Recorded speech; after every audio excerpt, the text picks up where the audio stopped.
अस्सलाम वालेकुम। Welcome to the fact factory.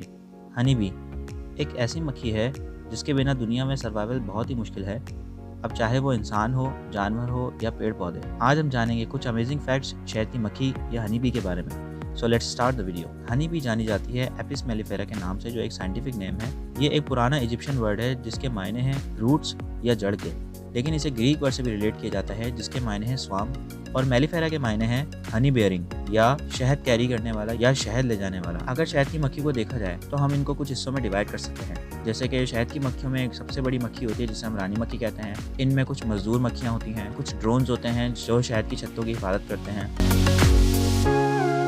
सिर्फ फीमेल शहद की मक्खियाँ ही डंक मार सकती हैं। जो मेल ड्रोन्स होते हैं उनमें ये काबिलियत नहीं होती कि वो डंक मारें। अब हर जगह लड़कियों के ये काम है डंक मारने के, you know what I mean. पर अगर आपको डंक लगता भी है किसी एक मेल शहद की मक्खी का, तो वो एक मजदूर शहद की मक्खी हो सकती है। शहद की मक्खी के छत्ते में एक रानी मक्खी होती है जो बाकी मक्खियों से 2 गुना बड़ी होती है और कुछ केसेस में 3 से 4 गुना तक बड़ी हो सकती है। अगर रानी शहद की मक्खी को छत्ते से किसी तरह निकाल दिया जाए तो 15 मिनट में सारी कॉलोनी को पता चल जाता है और फिर या तो वो छत्ता छोड़ देती हैं या उसकी तलाश में निकल जाती हैं। शहद की मक्खी के जो फार्मर्स होते हैं वो बहुत सारे तरीके अपनाते हैं मक्खियों की गिनती गिनने के लिए। मिसाल के तौर पे मक्खियों की एक कॉलोनी में 50,000 वर्कर्स होते हैं, लेकिन कुछ छत्तों में 20,000 से 60,000 तक वर्कर भी हो सकते हैं। जो मेल हनी बी, जिन्हें ड्रोन्स भी कहते हैं, उनका कोई बाप या फादर नहीं होता, लेकिन उनका ग्रैंड फादर होता है। ये बात मुझे नेट से मिली है तो मैंने बता दी, पर इसके पीछे क्या साइंस है मुझे समझ नहीं है। रानी मक्खी 2000 से 3000 अंडे दे सकती है एक दिन में, क्योंकि कॉलोनी की आबादी बढ़ानी और उसे फ्लरिश करने की जिम्मेदारी उसकी होती है। शहद की मक्खियाँ फूलों से रस लेने के लिए अमूमन 1 से 6 किलोमीटर उड़ती हैं और कभी कभार 13 से 20 किलोमीटर तक भी जा सकती हैं, जिसके दौरान वो तकरीबन 20 लाख फूलों पर बैठती हैं और उनसे पॉलिनेशन का अमल अंजाम देती हैं और साथ में फूलों का रस भी चूसती हैं। इसमें कोई शक वाली बात नहीं है कि एक शहद की मक्खी को बहुत ज़्यादा एनर्जी चाहिए होती है अपना काम मुकम्मल करने के लिए, और इसलिए भी क्योंकि एक मक्खी तकरीबन 24 किलोमीटर पर आवर की रफ्तार से उड़ती है और 1 सेकंड में 200 बार और 1 मिनट में 12,000 बार अपने परों को फड़फड़ाती है।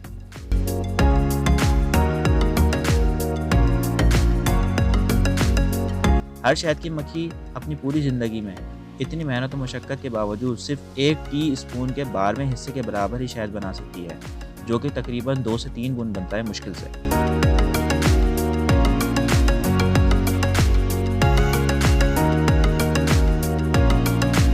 शहद की मक्खी वो वाहिद इंसेक्ट है जो ऐसी ग़िज़ा तैयार कर सकती है जो इंसान खा सके। बाकी कोई भी कीड़ा इस तरह की खाने वाली चीज़ प्रोड्यूस नहीं कर सकता। शहद की मक्खी अपने आगे वाले पर, अपनी ज़बान, अपने जबड़े और अपने एंटीनास यूज़ करती हैं किसी भी चीज़ को टेस्ट करने के लिए।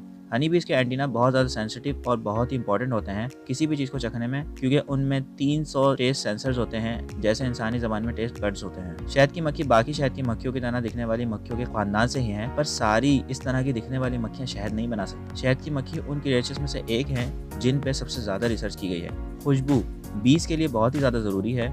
एक स्टडी से पता चला है कि सुबह के वक्त में शहद की मक्खियाँ नए नए फूलों की खुशबू सूंघकर उन्हें याद कर लेती हैं और इस तरह नए नए फूलों की तरफ जा सकती हैं और ज़्यादा से ज़्यादा रस चूस सकती हैं ताकि ज़्यादा शहद प्रोड्यूस किया जा सके। उसके बाद सुबह के बाद वो शहद की मक्खियाँ अपने दिमाग में वो खुशबू बिठा लेती हैं, फिर जैसे ही उनको वो खुशबू आती है तो वो फिर से उन फूलों की तरफ जाती हैं।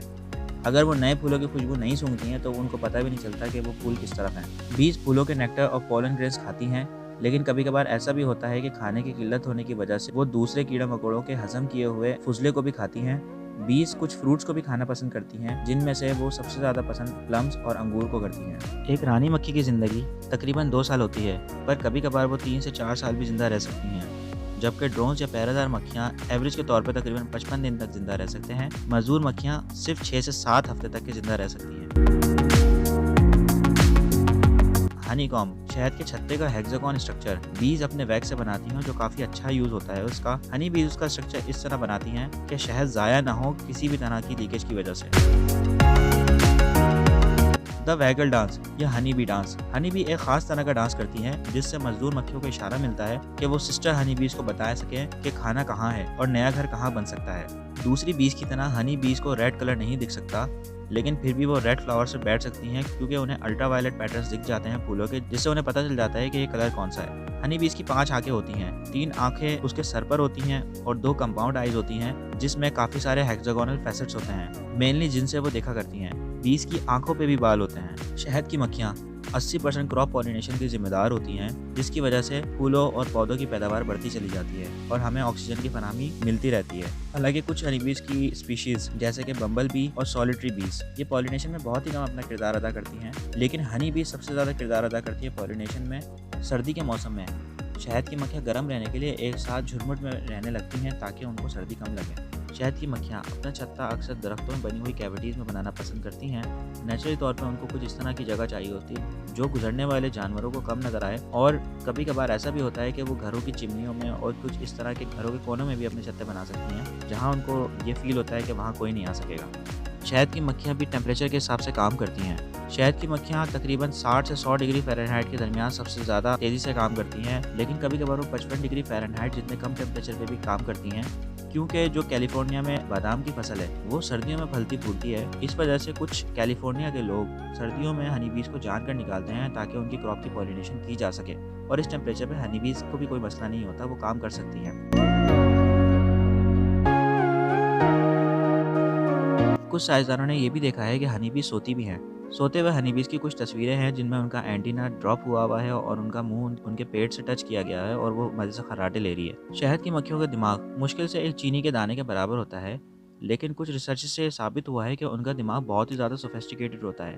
खास तौर पे हनी बीज बहुत ज़्यादा सोफिस्टिकेटेड हैं इस चीज़ में कि रिश्तों को कैसे पहचाना जाए। मिसाल के तौर पे हनी बीज में कौन बड़ा है, कौन छोटा है, कौन किससे किस तरह से डिफरेंट है, बजाय इसके कि वो किसी भी क्रिएचर का साइज और शक्लों को देख के उनका अंदाज़ा लगा सके। साइंसदानों ने यह डिस्कवर किया है कि हनी बीज कोई भी फैसला अपना वोटिंग की बेस के ऊपर करती हैं। मिसाल के तौर पे अगर कोई कॉलोनी उन्होंने अपनी चेंज करनी है तो स्काउट हनी बीज या फीमेल हनी बीज उड़ के जाती हैं और पोटेंशियल साइट्स को देखती हैं। अगर उन्हें लगता है कि इस जगह पे अपना छत्ता बनाया जा सकता है तो वैगल डांस या हनी बी डांस के जरिए वो मजदूर मक्खियों को इशारा देती हैं कि इस तरफ हमारा नया घर बनाया जा सकता है, और जितनी अच्छी साइट होती है उतना ही अच्छा वो वैगल डांस और उतनी जोश और खरोश के साथ वो वैगल डांस करती हैं, जिससे मजदूर मक्खियों को अंदाज़ा होता है कि साइट कितनी अच्छी है। फिर कुछ मजदूर मक्खियाँ वो साइट देखने के लिए जाती हैं। फिर जब वो साइट उन मक्खियों को पसंद आती है तो वो एक इंटीमेटिंग डांस करते हैं, और इस इंटीमेटिंग डांस से मजीद मजदूर मक्खियों को ये पता चल जाता है कि जो मजदूर मक्खियाँ साइट देखने गई थी वो साइट अच्छी है, और फिर वो इस चीज़ पे अपना एग्रीमेंट कर लेती हैं कि हमें अपनी साइट चेंज करनी चाहिए, क्योंकि मजदूर मक्खियाँ भी इशारा कर चुकी होती है इंटीमेटिंग डांस के थ्रू, और फीमेल स्काउट बीज भी वैगल डांस कर चुकी होती हैं।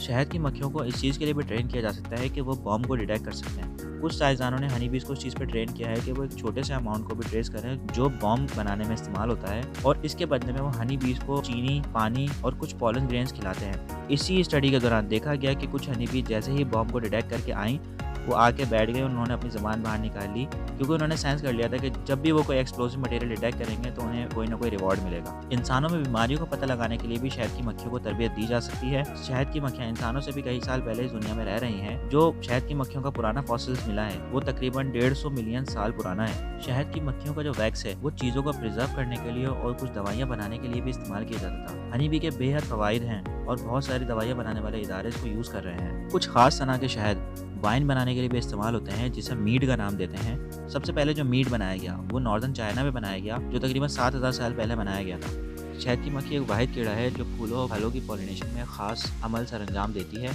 और जिसके बनाए हुए शहद से हम बेहद फ़ायदा उठा सकते हैं। ये कुछ अमेजिंग फैक्ट्स थे शहद की मक्खी के बारे में। I hope you like the video. Like, share and subscribe. मिलते हैं इंशाल्लाह आपसे अगली वीडियो में। अपना ढेर सारा ख्याल रखिएगा।